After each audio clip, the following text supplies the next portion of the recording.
Olá tripulação, bem-vindos a mais um vídeo, daqui é o Comandante Dantas e hoje eu vou mostrar para vocês que tem curiosidade como que a gente faz o acionamento de um avião.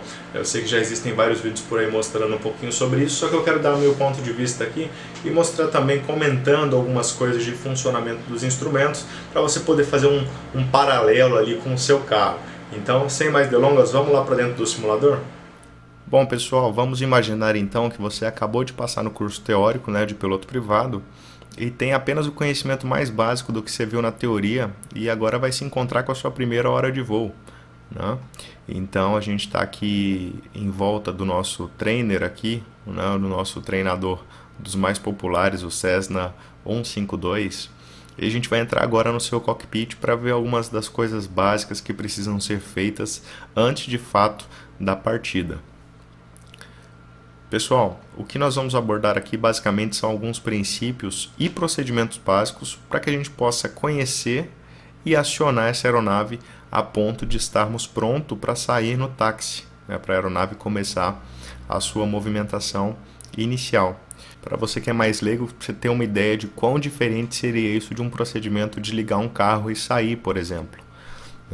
Vale salientar que toda aeronave ela possui um checklist, ou seja, uma lista com uma série de procedimentos que tem que ser realizados passo a passo, de modo a verificar absolutamente tudo que for necessário segundo o fabricante da aeronave, etapa por etapa, de antes, durante e depois do voo. Nós vamos ignorar algumas partes mais burocráticas desse checklist para não tomar muito tempo específico e comentar só alguns princípios de fato mais básicos, ok? Então vamos lá. Primeiramente, bem-vindos ao lado esquerdo dessa aeronave, que é um lado destinado para o comandante, para o piloto em comando, ou para o aluno em instrução, E logo aqui na nossa frente a gente vai observar uma série de instrumentos básicos para o nosso voo. São eles aqui em sequência: velocímetro, que é um instrumento que serve para mostrar a nossa velocidade e geralmente vai ser graduado em nós, uma unidade de medida de velocidade da aviação, um horizonte artificial, que é um instrumento usado para facilitar a visualização da aeronave em relação ao horizonte, inclui isso os ângulos de subida e descida e inclinação lateral nas curvas. Logo aqui no meio nós vamos ter um relógio, que é um instrumento muito básico, de extrema importância para as navegações, onde a gente está sempre aí fazendo cálculo em cima do tempo de voo e de tempos estimados, Mais aqui à direita o nosso altímetro, que indica a nossa altitude em relação ao valor de pressão selecionado. E logo descendo a gente tem ali o Turn Coordinator, que indica a condição de curva da aeronave. Também temos aqui o giro direcional, que vem a ser nada mais do que uma bússola aberta para que o piloto tenha melhor visualização dos ângulos, Vale lembrar que a nossa bússola principal fica ali em cima. O climb, para indicar a nossa razão de subida ou descida, e a unidade que a gente usa na aviação mais convencional, pés por minuto, então indica quanto eu subo ou desço, quantos pés por minuto.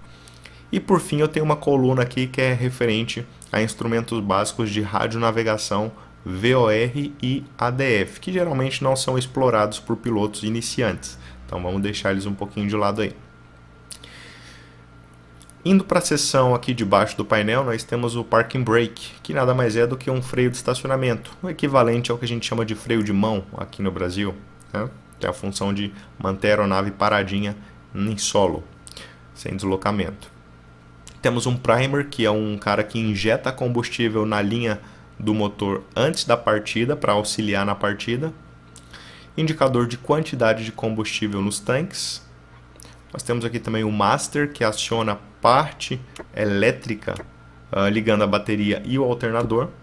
Então, diferente aí dos nossos carros, por exemplo, onde a bateria ela é sempre ligada, aqui nós temos um controle para ligar e desligar a bateria e o alternador. Esse conjunto a gente chama de master. Temos aqui a chave de ignição, toda a parte referente a iluminações, condição de temperatura e pressão do óleo do motor, posição dos compensadores, que são componentes físicos que vão estar lá na superfície de controle e ajudam o piloto a efetuar comandos com mais facilidade. E o aquecedor de carburador, que é um sisteminha aqui que vai ajudar a aquecer o carburador, como o nome já diz, para evitar a formação de gelo, que é um problema em aeronaves a pistão e a carburador, né? Claro. Bom, aqui na seção central nós temos a pilha de rádios padrãozinha aqui, onde nós temos comandos gerais para sintonizar e comandar os rádios de comunicação, por onde a gente fala com os órgãos de controle. Rádios para fazer navegação por instrumentos da aeronave. Vou colocar frequências aqui que vão se associar com aqueles dois instrumentos que eu falei ali atrás. Um transponder, que é um equipamento básico de segurança para a identificação do avião nos radares, né? Ali mais à direita nós vamos ter apenas o nosso tacômetro, que é o indicador de rotação por minuto, e o nosso amperímetro, mostrando as condições do sistema elétrico, tá? Não menos importante, aqui embaixo nós vamos ter os manetes de acelerador e mistura. Obviamente o acelerador, princípio bem simples, como nos carros, controla uma borboleta lá dentro do motor, que basicamente controla o fluxo de ar que entra no motor passando por ela, né? A mistura controla o fluxo de combustível, que já é inexistente nos carros. Já já a gente comenta um pouquinho mais sobre isso. Aqui do lado nós temos o controle dos flaps, que ajudam nas operações de decolagem e pouso, gerando sustentação adicional para o avião. E ali para o lado é só um aquecedor e uma ventilação para a cabine, pouco relevante para a operação. Só para saber, isso aqui embaixo é um microfone, tá, pessoal? A gente pode usar microfone assim com saídas de áudio externas, similar a um rádio de carro, né? Um rádio que você escuta lá sua música. Ou mesmo substituir isso por headsets, que é mais particular ali para se comunicar com os controladores. Pessoal, olha que interessante aqui. Essa aeronave, como todas, né, tem uma válvula de corte de combustível que precisa estar aberta. Essa válvula basicamente ela libera o combustível desde o tanque até o motor. Se ela estiver fechada, não tem fluxo de combustível, ela fica escondidinha aqui embaixo, ó. Vamos chegar para frente. Opa, mais um pouquinho, ali está ela, tá vendo? Então com ela fechada, não tem fluxo de combustível dos tanques para o motor. Então fiquem atentos que já já eu falo dela também. Agora vamos lá para o que interessa. Bom, inicialmente com esse avião totalmente desligado, nós vamos colocar aqui a chave de ignição. Até aqui você faria a mesma coisa no carro, né? Talvez no carro agora você colocaria o cinto de segurança no máximo, soltava o freio de mão e partida, vamos embora, né? Aqui nós também vamos colocar os cintos, mas antes vamos checar os circuit breakers, que são esses disjuntores aqui, ó. Caso eu tenha algum problema em algum sistema da aeronave, esses disjuntores vão saltar e vão me indicar. Então a gente passa a mão aqui por cima e vê se todos eles estão na posição correta. Bom, aí nós vamos acionar aquela válvula de corte de combustível, senão o avião não vai pegar, não vai dar partida, uma vez que não vai ter fluxo de combustível dos tanques para o motor. Também é importante acionar os freios de estacionamento para evitar que o avião dê algum tipo de arrancada durante a partida, né? Vamos abrir aqui o manete de mistura, que controla a quantidade de combustível que vai para o motor. Então essa manete vermelha aqui ela é indispensável para dosar a quantidade de combustível, que precisa ser diferente em altitudes diferentes, para que a quantidade correta de combustível entre no motor e funcione bem, queimando completamente ela, não sobrando combustível ou não faltando combustível. Então tem uma relação aí de eficiência do motor e potência do motor associada com a quantidade de combustível que entra. Se entrar combustível demais, o motor vai ter uma mistura muito rica, pode afogar e não pegar. Da mesma forma, se faltar combustível, entrar combustível de menos, o motor apaga por falta de alimentação. Então a gente vai abrir essa manete completamente aqui para a decolagem, né, deixar ela aqui no máximo, no que a gente chama de mistura rica. Vamos abrir também o nosso acelerador para acionar já em torno de 1000 RPM, que é a nossa rotação inicial. Então vou deixar o acelerador um pouquinho para frente, aqui umas polegadazinhas para frente. Conferir se o aquecedor do carburador está fechado, para não roubar ali, não tem necessidade dele. Com operação em solo aqui está quente, né? Ligar a luz beacon, que é uma luz que pisca ali na cauda, vou mostrar lá para vocês. Ela indica para todo mundo em volta da aeronave que essa aeronave está prestes a acionar os motores. Então, ó, mantenham a distância, mantenham cuidado. Vamos ligar aqui o master para poder ter força da bateria, né, para alimentar essas luzes, alimentar a parte elétrica, bem como gerar ignição, né, senão também não pega o motor. No carro, né, por exemplo, a bateria é ligada 100% do tempo, né, só para fazer um comparativo. Né? E vale lembrar que a gente ainda precisa de autorização da torre se a gente estiver em um lugar controlado. Então o piloto tem que ir ali no rádio, sintonizar a frequência e pedir para o controlador: olha, aqui é o Papa Romeu Eco Alfa Delta, solicita autorização para acionar os motores. Né? Isso tem todos uns procedimentos, ele vai ter que ter autorizado o seu plano de voo antes.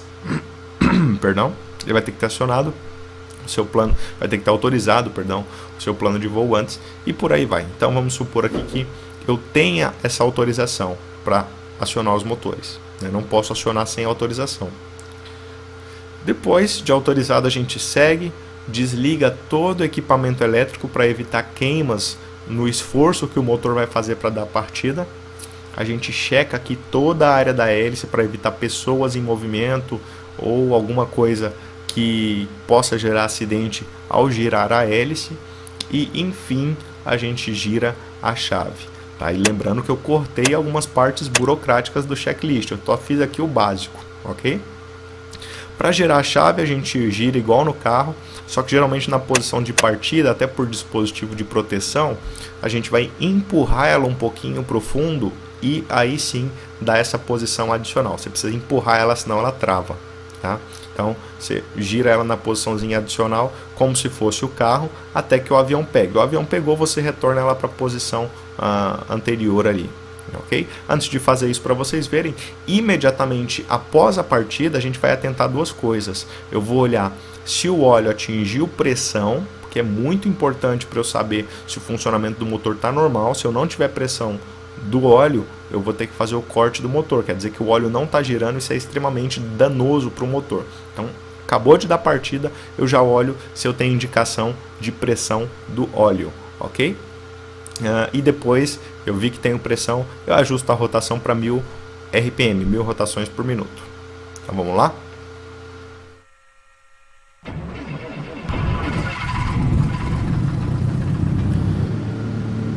Bom, agora com o avião acionado, tá aí, força elétrica o suficiente, já vindo do alternador, o piloto pode tomar aí as atitudes que forem cabíveis para iniciar o seu táxi, né? Então ele precisaria de autorização também para o táxi, se tiver luz necessária ele vai acionar, vai ligar os rádios novamente, soltar o parking brake, os freios de estacionamento e então seguir de acordo com o que for necessário.